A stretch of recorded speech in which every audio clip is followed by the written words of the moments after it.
We're going to demonstrate texture by field. In the field, you just dig out the soil.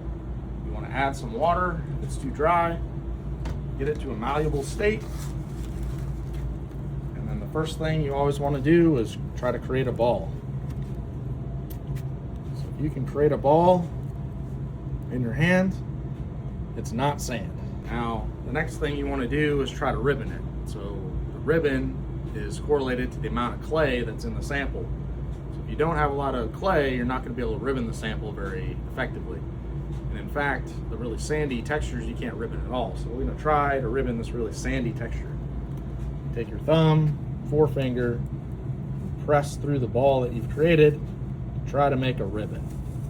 And this is like falling apart every time I try to ribbon it, which if we look at this textural triangle over here, if you can't make a ribbon, you're in the far left corner, which is sand or loamy sand. So this sample, I could make a ball, but I couldn't ribbon it, is likely loamy sand.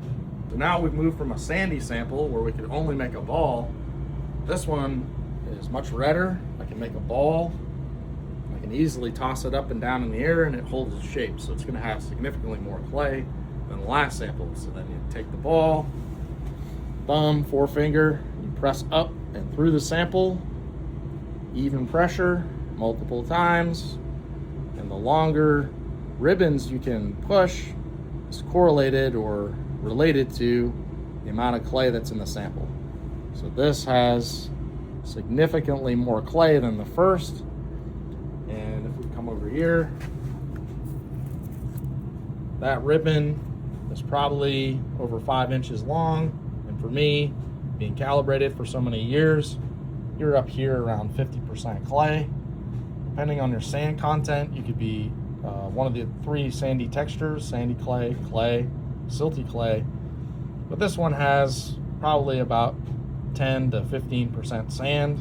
So you come up the line here on the textural triangle, and we're probably 50 to 55% clay with that ribbon, and we're in the clay class here. So again, a ribbon like this versus something that you can't ribbon is very important to tell us how much clay and how high on the textural triangle we are. So this is a map of the soil systems in North Carolina.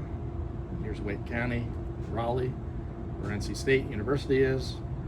And as you can see, there's all these different colors which indicate different soil types, which have different limitations for use.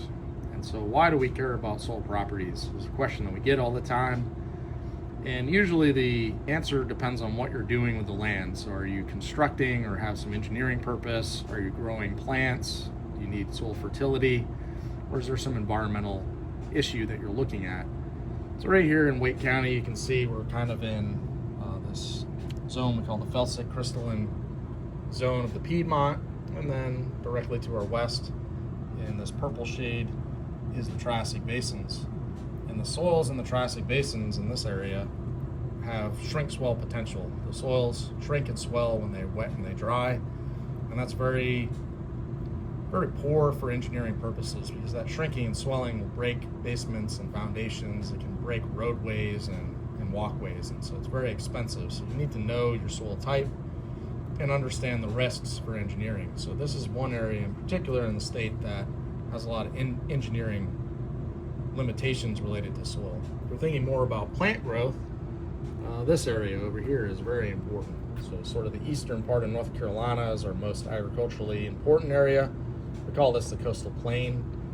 And the coastal plain has characteristics that are good for plant growth. And the main characteristics there are deep soils, abundance of water, abundance of sunlight, and we have a very long growing season. So we get a lot of our agricultural productivity in this region, which is related to our soil types. And then from environmental standpoint, some of our most environmentally important soils are actually out here, the lower coastal plain, what we call the Tidewater region, right adjacent to the Atlantic Ocean, Pamlico Sound and Albemarle Sound. And specifically these purple areas, which are mineral soils, and then the brown areas, which are organic soils. And then also these little pink areas are tidal marshes. The purple, the brown, and the pink, these are areas of very high carbon, very high organic matter. And that's important from an environmental standpoint in that they lock up and store atmospheric carbon dioxide. And so our biggest carbon pools, or our biggest advantage for taking up carbon out of the atmosphere in the state, is in the furthest east part of the state. So depending on where you are in the state, there's different soil types, different considerations, and it's always important to understand soils when making land use plans. Now I'm going to walk you through particle size analysis step by step. First, I started by weighing out about 40 grams of soil, and I make sure to tear the original container so I'm only recording the mass of the soil itself, and then I record that weight. Next, I add 50 milliliters of hexametaphosphate to the soil. This helps break apart soil aggregates so each particle can settle independently. After that, I add 150 milliliters of water, mix everything thoroughly, and then leave the sample overnight to allow proper dispersion. The following day, I pour the soil mixture into the shaker bottles, and I'm careful here, making sure that every single soil particle goes into the shaker. I place the bottles in the shaker and mix for 5 minutes. Once shaking is complete, I transfer the sample from the shaker into a graduated cylinder. Again, I rinse the shaker and pour everything into the cylinder so no particles are left behind. Then I fill the cylinder with DI water up to the 1000 milliliter line. Now we're ready for the hydrometer readings. We're going to be doing 30 second, 90 seconds, 6 hours, and 16 hours. Each reading follows the same process and only the timing changes. For every reading, I use the plunger to mix the suspension for 30 seconds, and after plunging, I wait for the designated time. For example, for the 30-second reading, I insert the hydrometer exactly at 30 seconds and record the measurement. For the 90-second reading, I repeat the plunging, wait 90 seconds, then take the reading. The same procedure is followed for the 6-hour and 16-hour readings. Plunge for 30 seconds, wait the required time, insert the hydrometer, and record the value. These readings tell us how different particle sizes settle over time, which we later use to calculate the soil's texture. Soil sieving is how we separate the bigger soil pieces like sand and small rocks from the smaller ones. We pour the soil in a stack of sieves, each sieve having tiny holes.